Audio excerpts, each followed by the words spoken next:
Hello and welcome to Chabot News for March 7, 2024.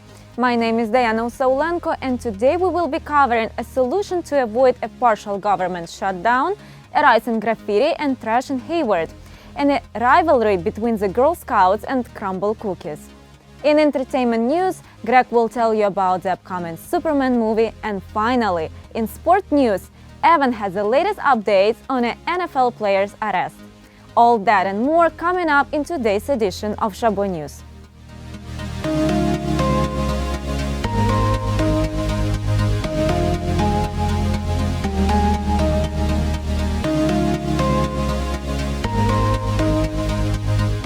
Lawmakers came up with a solution to avoid a partial government shutdown on Friday, March 1st. House Speaker Mike Johnson's office says he is now open to a continuing resolution. The plan has two stages. The four government agencies that could close after March 1st would get another week of funding. They include the Departments of Transportation, Veterans Affairs, Agriculture, and Housing and Urban Development. The funding deadline for everything else would be March 22nd. This is the first day the House can vote on spending legislation since representatives are back from a recess. In light of the upcoming election, we sent reporter Cole Wagner to ask students and staff for their opinions on the ages of this year's presidential candidates. I think they're too old to represent a lot of people in the country right now. And I think the upcoming voters, the young voters, they need someone to represent them so we can feel heard. Yes. The minimum presidential age is 35, is it? So why can't they just be that young? I think definitely my views, yeah, they're too old. I think Biden especially, he's kind of one foot in the grave. So you guys are asking about whether the presidential candidates are too old. The answer is no. They obviously are older than every other presidential candidate we've had before, but they're not too old to do the job. I think that there should definitely be age limits to the presidential candidates. Also, we just need younger people in there who can represent their constituents more accurately, especially as now that Gen Z is, right now, we're the newer adults. Thanks, Cole. The general consensus among students is that they want to see younger candidates leading the polls in future elections. As Russia's war on Ukraine enters its third year, Ukrainian forces are learning ways to work around advances by Russia's military and finding success with their teams of drone operators. Nick Payton-Walls caught up with a team of Ukrainian soldiers to see how they're watching and waiting to take advantage of any Russian mistakes, no matter how small. They flit around fast, hiding each week in a new abandoned shell. Drone operators have been Ukraine's secret weapon for months, but now it is getting harder. We saw this unit in December, but their base back then has been bombed. Yet still, they hunt every day for a single mistake, a Russian who gets himself spotted. 3, 4.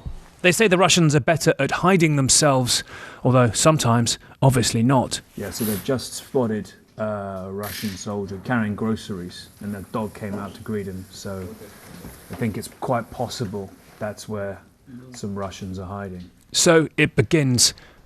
The first strike on the window. One drone watching, the other flies into the target. And quickly they prepare another. The hunt is no game, but has the tools of one. They lose about a quarter of their drones to Russian jamming.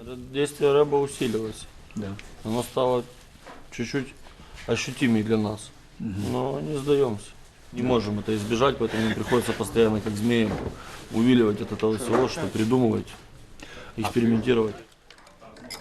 They see the Russians running into the blue house. Its roof clearly hit before a while ago. It becomes their next target. They go in again, It could be a mortar position, they think. Watch how smaller explosions send fragments flying out.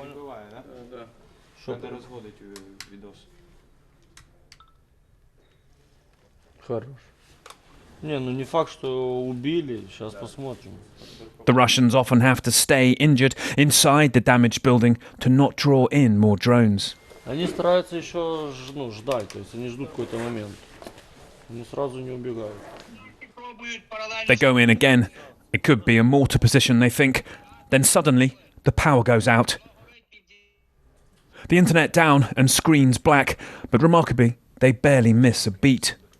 The commander sparks up his cell phone 5G with the drone feed and a chat group directing the entire attack just from an iPhone. The smoke grows in intensity. They think they might have hit a weapons store. Там что-то есть. Что-то. Походу быка было, да? Там же ничего не было, когда ты залетал. They never see Russian faces or taste the smoke. The blast noise takes a few seconds to travel to them. But this is still killing, up close, yet far away. Strike, launch, repeat, all day.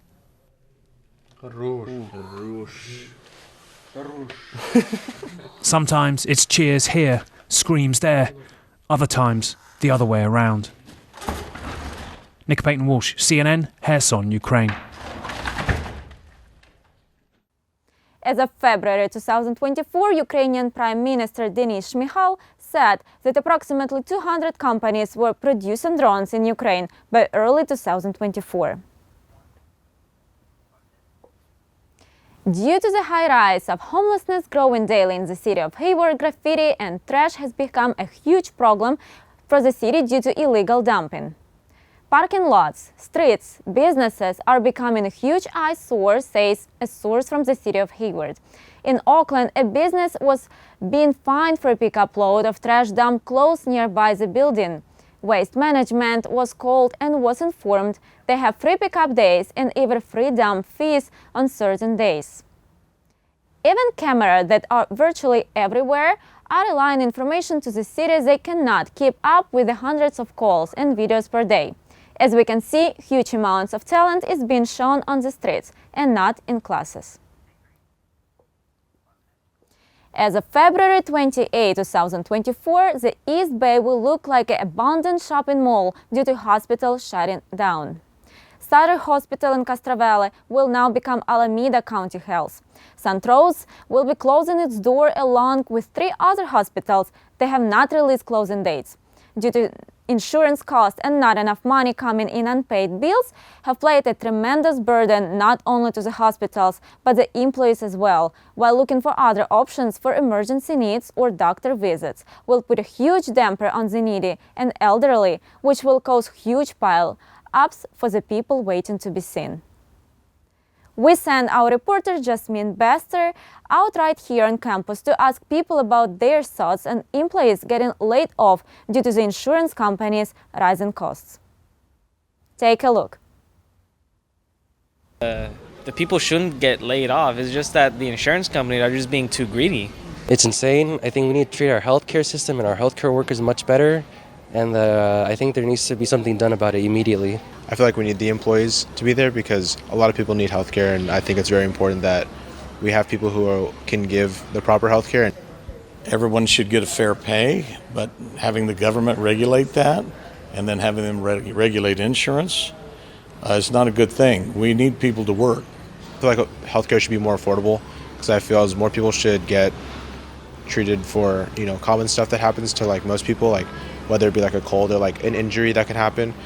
I just think that it's a little high. From what I hear, I'm hearing this like it's costing people like maybe hundreds of dollars just for a visit. I mean, me personally, I should think it's free just because it's like it doesn't take a whole lot in terms of labor on the hospital's end. Paying out of pocket is honestly so unreasonable and surreal that if you don't have insurance to help pay, it becomes monumental. Even if you do have insurance, it's still like a pretty hefty cost for people to pay. So yeah, I think costs are pretty ridiculous as well. Thanks, Jasmine.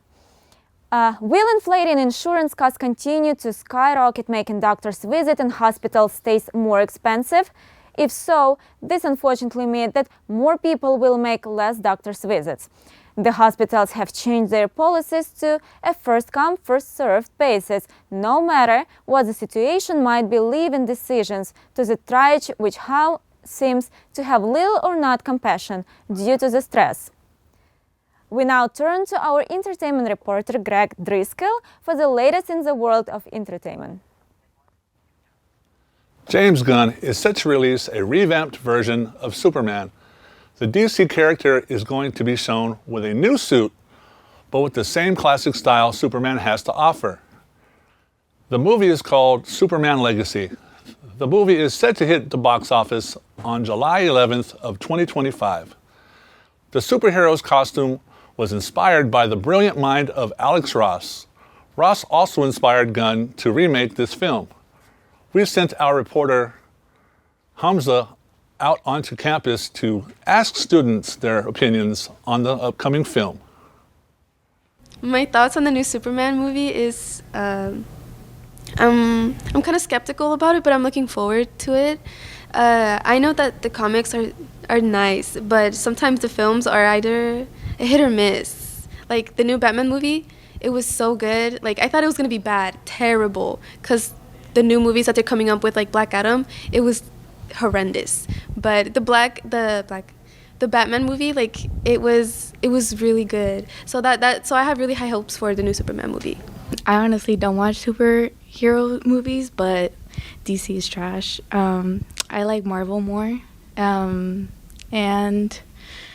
who's my favorite? I would say Spider-Man is my favorite. Okay, so look, I am not a fan of Superman at all. I'm more of a Batman person. I've seen all the Supermans. I grew up on them. I've watched Smallville a little bit here and there. I saw the Henry Cavill first one. I didn't watch the second ones because I just think Superman is boring.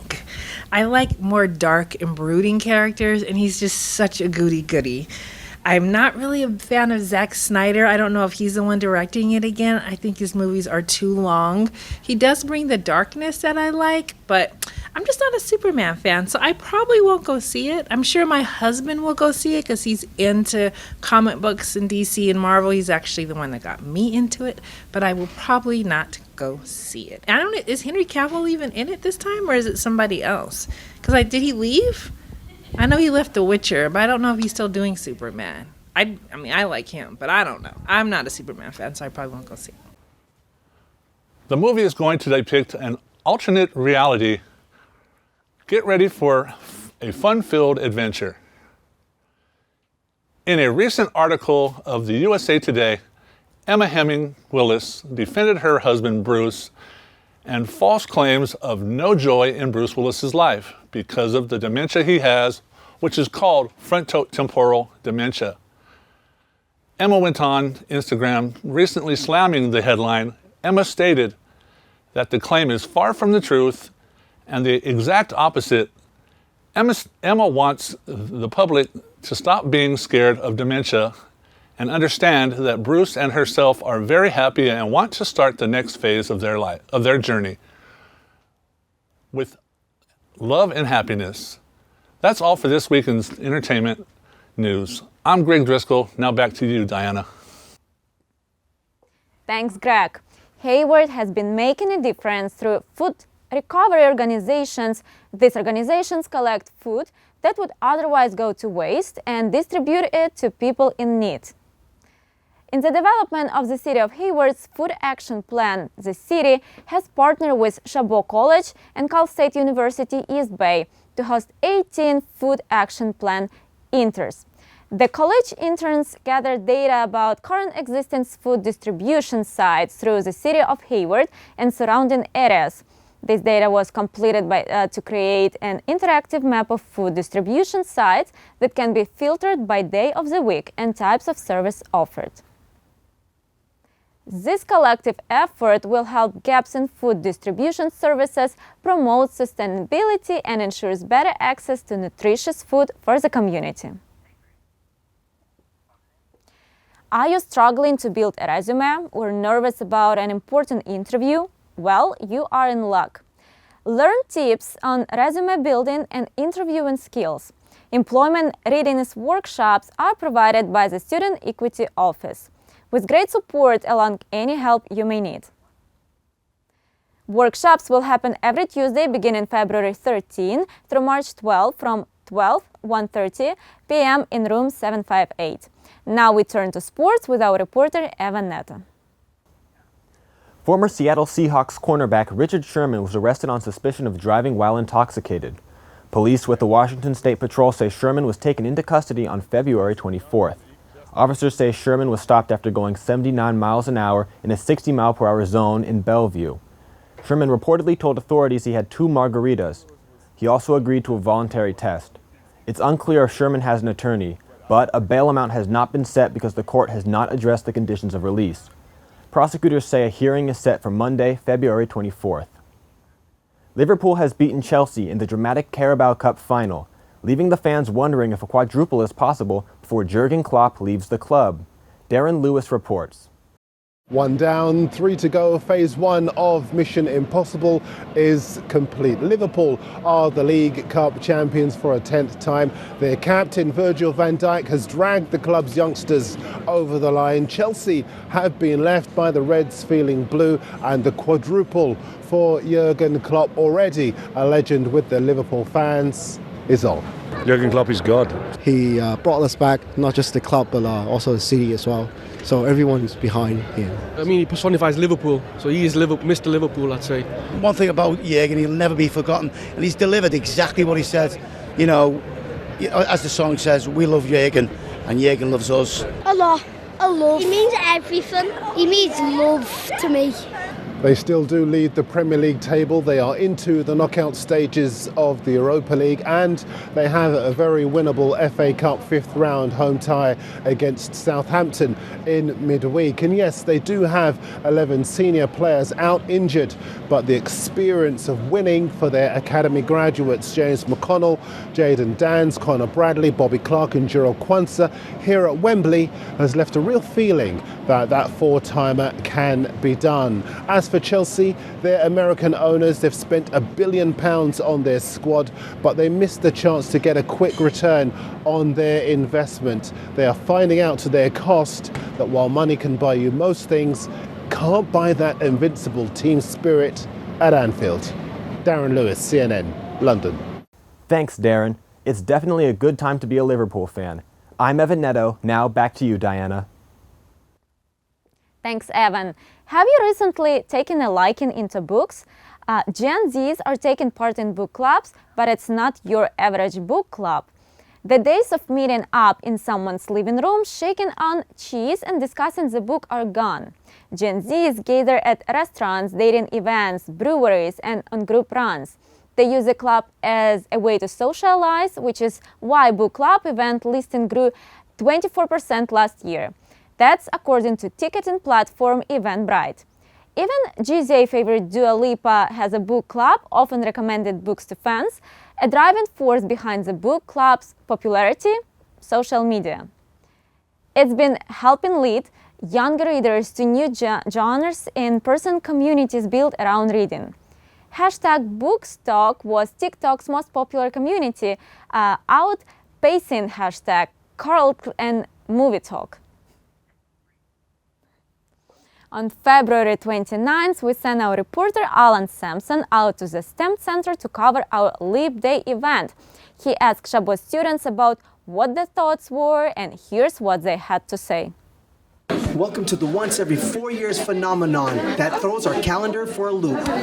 Leap Day on February 29th, 2:29 p.m. at Chabot College's STEM Center. Mesa Trio STEM held the Leap Day event while students and faculty got to hang out, enjoying donuts. I asked students what they thought about Leap Day.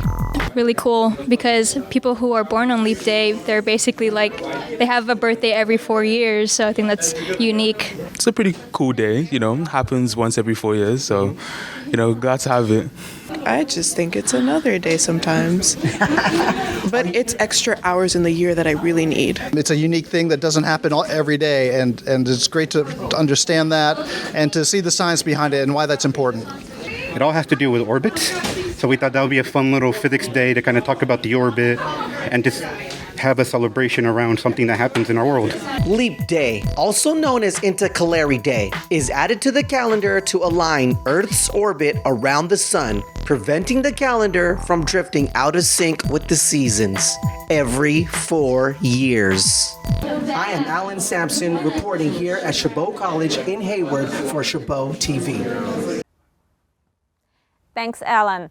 Also, people that are born on Leap Day are sometimes called leaplings, and Summer Olympics Games are held every 4 years on leap years. Now we go to Christian Gonzalez for this week's Top 5. Thanks, Diana. I'm Christian Gonzalez, and today I'll be sharing my top 5 games released in the past year. Number 5 is Star Wars Jedi Survivor by Respawn Entertainment. This open-world action game delivers a great experience through its focus on exploration and exciting combat. This game surpasses its predecessor by giving the player more freedom to choose their own playstyle. At number 4 is Resident Evil 4 by Capcom. This remake of the 2005 classic of the same name improves upon the original with updated graphics, combat, and voice acting, while retaining all the exciting and terrifying moments that made the original so great. Coming in at number 3 is Marvel's Spider-Man 2 by Insomniac. Spider-Man 2 takes what players loved about the first game and gives them so much more. With its expansive recreation of New York City, its exciting combat, and its great cast of characters, Spider-Man 2 places itself among the greatest superhero games of all time. Number 2 is Baldur's Gate 3 by Larian Studios. This role-playing game, set in the world of Dungeons & Dragons, gives players the ultimate freedom of being whoever they want to be. Every decision and action taken by the player can have drastic effects on the world and people around them. This game sets a new standard for what role-playing games can and should be. Finally, at number 1 is The Legend of Zelda Tears of the Kingdom by Nintendo. Although it seemed impossible to top 2017's Breath of the Wild, this sequel certainly surpasses it. This game is a perfect example of how an open-world game should be made, with its expansive world to encourage exploration and its complex puzzles to get players to think creatively. This game truly is a masterpiece and can even be considered one of the greatest games of all time. That's it for this week's Top 5. I'm Christian Gonzalez. Now, back to you, Diana. Thanks, Christian. Something as sweet as cookies have turned this unexpected feud to be a little less sweet. In Cypress, Texas, reporter Puha Lothia takes us through the story. We all love Girl Scout cookies, but it turns out they're creating a bit of a rivalry. The Scouts have had a cookie booth outside of Kendra Scott at the Town Lake Center in Cypress, but this year they've moved out of the shopping center. The problem is that there is now another store here. Crumble is very close to where the Scouts used to set up. According to Town Lake Center, it is common for tenants to have clauses in their leases that keep others from selling products that directly compete with their business. The center's marketing manager goes on to say that the center wholeheartedly supports Girl Scouts, but they still cannot sell cookies on their property. We reached out to the Girl Scout Council and we're told there is no disagreement here. Those Girl Scouts always keeping it polite. Reporting in Cyprus, Pooja Lodia, ABC 13 Eyewitness News. Thank you, Pula Lothia, for giving us the insight to the story. Whether you like Crumble or Girl Scout cookies, your sweet tooth would take either one. That's all for Chabot News this week. Thanks to all the students and staff in the Mass Communication Department here at Chabot College for making this production possible. You can watch us anytime online at youtube.com/ChabotTV. Stay tuned to KCTH Channel 27 on Comcast for more Chabot TV.